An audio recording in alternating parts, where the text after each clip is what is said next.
নমস্কাৰ বন্ধু বান্ধৱীসকল, আপোনালোক সকলোকে আমাৰ ইউটিউব চেনেলটোলৈ স্বাগতম জনাইছোঁ, যাৰ নাম হ'ল অনন্যা আৰু নমিতা। আৰু আজি আপোনালোকৰ মাজলৈ এটা ৰেচিপি লৈ আহিছোঁ, কেকৰ ৰেচিপি। কুকাৰতনো কেনেকৈ অতি সহজে কেক বনাব পাৰি আপোনালোকক আজি দেখুৱাম।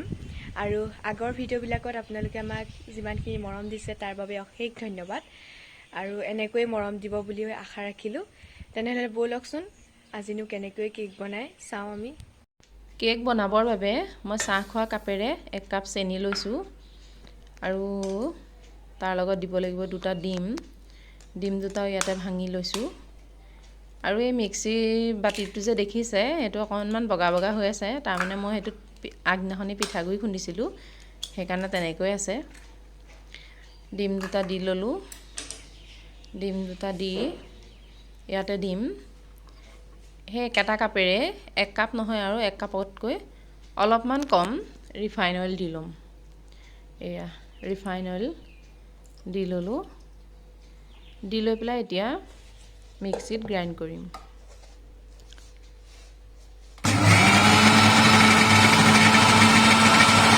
মিক্সি গ্ৰাইণ্ডাৰত গ্ৰাইণ্ড কৰি হৈ গ'ল। এতিয়া ইয়াতে দিছোঁ 1 চামুচ নহয়, 1 চামুচতকৈ আধা বেকিং পাউডাৰ, আধা চামুচতকৈ অকণমান কম বেকিং সোডা দিব লাগিব। এয়া দেখিছেনে?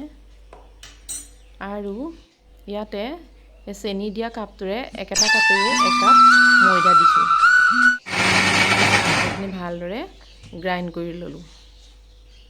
এয়া এতিয়া বেটাৰখিনি জোখমতে হৈছেনে নাই এখন চামুচেৰে ভালদৰে লৰাই চাই ল'ব। এয়া দেখিছেনে? অকণমান ডাঠ হৈ আছে, অকণমান পাতল কৰিব লাগিব। সেইকাৰণে ইয়াতে মই এতিয়া আধা কাপ গাখীৰ এড কৰিম। এয়া আধা কাপ গাখীৰ দি আকৌ গ্ৰাইণ্ড কৰি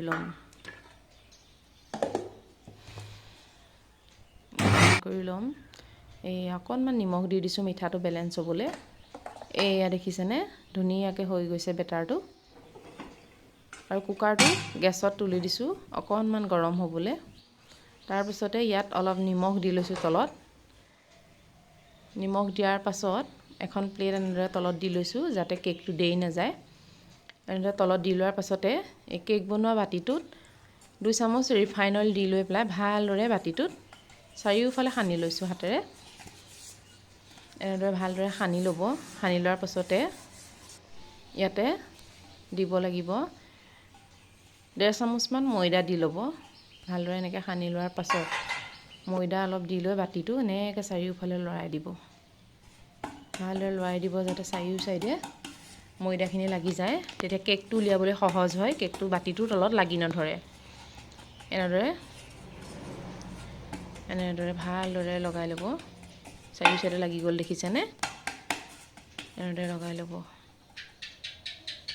তাৰপিছতে এতিয়া এই বেটাৰখিনি বাতিটোত দি দিছোঁ। এনেদৰে ধুনীয়াকৈ গোটেইখিনি দি দিব। দিয়াৰ পিছতে বাতিটো অলপ টেপ টেপকৈ জোকাৰি দিব। যদি ইয়াতে এয়াৰ বাবুলছ আছে সেইখিনি ওলাই যাব।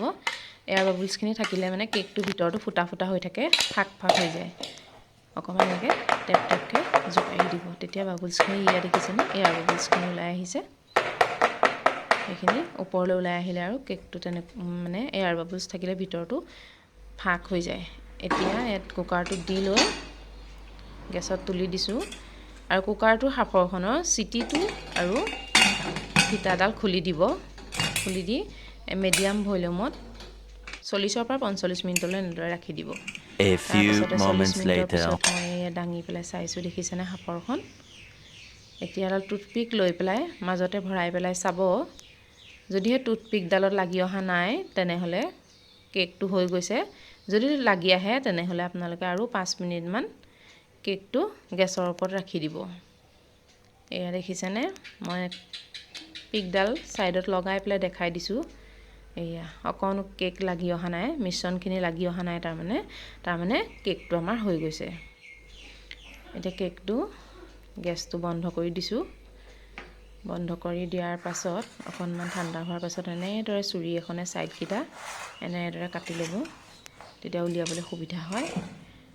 এনেদৰে ডিছ এখন ওপৰত দি লৈ কেকটো লুটিয়াই দিব। এইটো কেক দেখিছেনে? এইটো